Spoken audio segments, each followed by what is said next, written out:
ಬಿಜೆಪಿಯೇ ಜೀವ, ನಾನು ಬಿಟ್ಟು ಬಿಜೆಪಿ ಇಲ್ಲ, ಬಿಜೆಪಿ ಬಿಟ್ಟು ನಾನಿಲ್ಲ. ನನ್ನ ರಕ್ತದ ಕಣಕಣದಲ್ಲೂ ಬಿಜೆಪಿಯೇ ಇದೆ, ಬಿಜೆಪಿಯೇ ನನ್ನ ಬದುಕು. ಚಿತ್ರದುರ್ಗದ ಚಳ್ಳಕೆರೆಯಲ್ಲಿ ಗಾಲಿ ಜನಾರ್ದನ ರೆಡ್ಡಿ ಹೇಳಿಕೆಯನ್ನ ಕೊಟ್ಟಿದ್ದಾರೆ.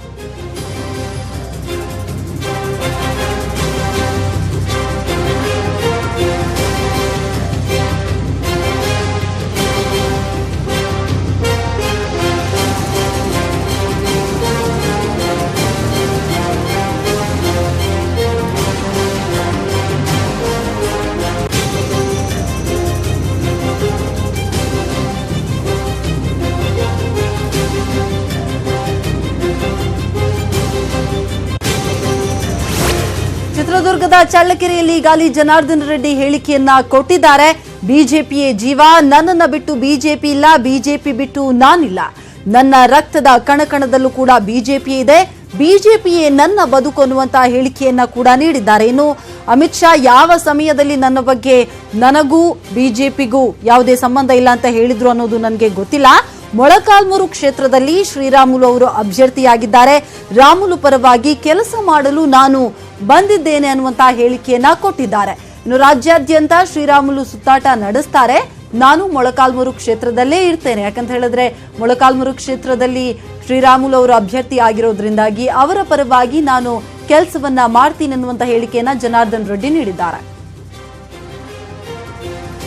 ಇದೇ ವಿಚಾರಕ್ಕೆ ಸಂಬಂಧಪಟ್ಟ ಹಾಗೆ ಮತ್ತಷ್ಟು ಮಾಹಿತಿಯನ್ನ ಕೊಡ್ತಾರೆ ನಮ್ಮ ಚಿತ್ರದುರ್ಗ ಪ್ರತಿನಿಧಿ ವಿನಾಯಕ್ ದೂರವಾಣಿ ಸಂಪರ್ಕದಲ್ಲಿದ್ದಾರೆ.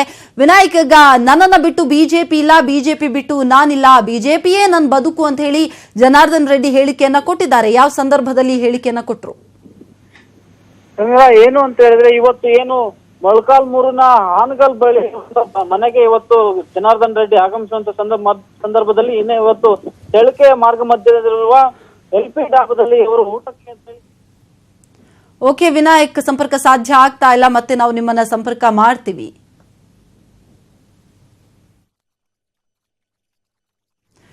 ಒಂದ್ ಕಡೆಯಲ್ಲಿ ಅಮಿತ್ ಶಾ ಅವರು ಬೆಂಗಳೂರಿಗೆ ಬಂದಂತಹ ಸಮಯದಲ್ಲಿ ಒಂದು ಹೇಳಿಕೆಯನ್ನ ಕೊಟ್ಟಿದ್ರು, ಜನಾರ್ದನ ರೆಡ್ಡಿಗೂ ಬಿಜೆಪಿಗೂ ಯಾವುದೇ ರೀತಿಯಾದಂತಹ ಸಂಬಂಧ ಇಲ್ಲ ಅಂತ ಹೇಳಿ. ಅದಾದ್ಮೇಲೆ ಸಹಜವಾಗಿ ಜನಾರ್ದನ ರೆಡ್ಡಿ ಅವರಿಗೆ ಅಸಮಾಧಾನ ಆಗಿರಬಹುದು ಅನ್ನುವಂತಹ ಮಾಹಿತಿಗಳು ಕೇಳಿ ಬರ್ತಾ ಇವೆ.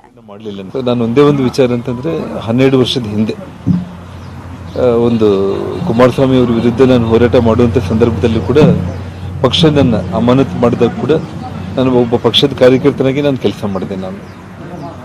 ಹಾಗಾಗಿ ಇವತ್ತು ಬಿಜೆಪಿ ಅನ್ನೋದು ನನ್ನ ರಕ್ತದ ಕಣಕಣದಲ್ಲಿ ಕೂಡ ನನ್ನ ಜೀವ ಅಷ್ಟೆ. ಸೊ ಹಾಗಾಗಿ ಅದು ಯಾವತ್ತೂ ಕೂಡ ನಾನು ಬಿಟ್ಟು ಬಿಜೆಪಿ ಇಲ್ಲ, ಬಿಜೆಪಿನ ಬಿಟ್ಟು ನಾನು ಬದುಕೋದಕ್ಕೂ ಸಾಧ್ಯ ಇಲ್ಲ. ಸೊ ಆ ಒಂದು ಅಭಿಮಾನ ಅನ್ನೋದು ನನ್ನಲ್ಲಿ ಯಾವತ್ತಿಗೂ ಇರುತ್ತೆ. ಒಬ್ಬ ಸಾಮಾನ್ಯ ಕಾರ್ಯಕರ್ತನಾಗಿ ಕೆಲಸ ಮಾಡಲಿಕ್ಕೆ ಯಾವುದು ಹುದ್ದೆ ಅನ್ನೋದು ಅವರು ಯಾವ ಸಂದರ್ಭದಲ್ಲಿ ಹೇಗೆ ಹೇಳಿದ್ದಾರೆ ಅನ್ನೋದ್ರ ಬಗ್ಗೆ ತಾವ್ಯಾರು ಕೂಡ ವಿಶದೀಕರಣ ಮಾಡಲಿಲ್ಲ. ನಾನು ಒಂದೇ ಒಂದು ವಿಚಾರ ಅಂತಂದ್ರೆ, 12 ವರ್ಷದ ಹಿಂದೆ ಒಂದು ಕುಮಾರಸ್ವಾಮಿ ಅವರ ವಿರುದ್ಧ ನಾನು ಹೋರಾಟ ಮಾಡುವಂತ ಸಂದರ್ಭದಲ್ಲಿ ಕೂಡ ಪಕ್ಷ ನನ್ನ ಅಮಾನತು ಮಾಡಿದಾಗ ಕೂಡ ನಾನು ಒಬ್ಬ ಪಕ್ಷದ ಕಾರ್ಯಕರ್ತನಾಗಿ ನಾನು ಕೆಲಸ ಮಾಡಿದೆ ನಾನು. ಹಾಗಾಗಿ ಇವತ್ತು ಬಿಜೆಪಿ ಅನ್ನೋದು ನನ್ನ ರಕ್ತದ ಕಣಕಣದಲ್ಲಿ ಕೂಡ ನನ್ನ ಜೀವ ಅಷ್ಟೆ. ಸೊ ಹಾಗಾಗಿ ಅದು ಯಾವತ್ತೂ ಕೂಡ ನಾನು ಬಿಟ್ಟು ಬಿಜೆಪಿ ಇಲ್ಲ, ಬಿಜೆಪಿನ ಬಿಟ್ಟು ನಾನು ಬದುಕೋದಕ್ಕೂ ಸಾಧ್ಯ ಇಲ್ಲ. ಸೊ ಆ ಒಂದು ಅಭಿಮಾನ ಅನ್ನೋದು ನನ್ನಲ್ಲಿ ಯಾವತ್ತಿಗೂ ಇರುತ್ತೆ.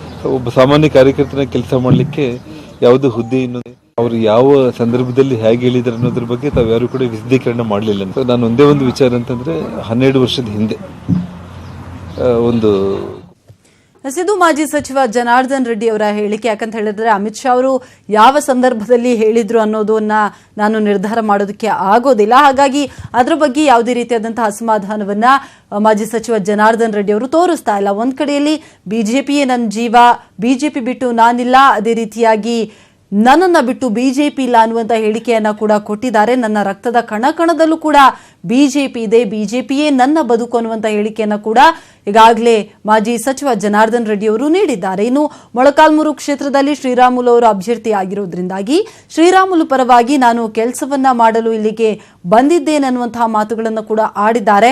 ರಾಜ್ಯದಾದ್ಯಂತ ಶ್ರೀರಾಮುಲು ಸುತ್ತಾಟವನ್ನ ನಡೆಸ್ತಾರೆ, ಆದ್ರೆ ನಾನು ಮಾತ್ರ ಮೊಳಕಾಲ್ಮೂರು ಕ್ಷೇತ್ರದಲ್ಲೇ ಇರ್ತೇನೆ, ಇಲ್ಲಿ ಶ್ರೀರಾಮುಲು ಪರವಾಗಿ ನಾನು ಪ್ರಚಾರ ಕಾರ್ಯದಲ್ಲಿ ತೊಡಗಿಕೊಳ್ತೀನಿ. ಹಾನಗಲ್ ಸಮೀಪದ ನಿವಾಸಕ್ಕೆ ಇವತ್ತು ಸಂಜೆ ನಾನು ಹೋಗ್ತೀನಿ, ಚುನಾವಣೆ ಮುಗಿಯೋವರೆಗೂ ಕೂಡ ನಾನು ಇಲ್ಲೇ ಇರ್ತೀನಿ ಅನ್ನುವಂತ ಹೇಳಿಕೆಯನ್ನ ಕೂಡ ನೀಡಿದ್ದಾರೆ.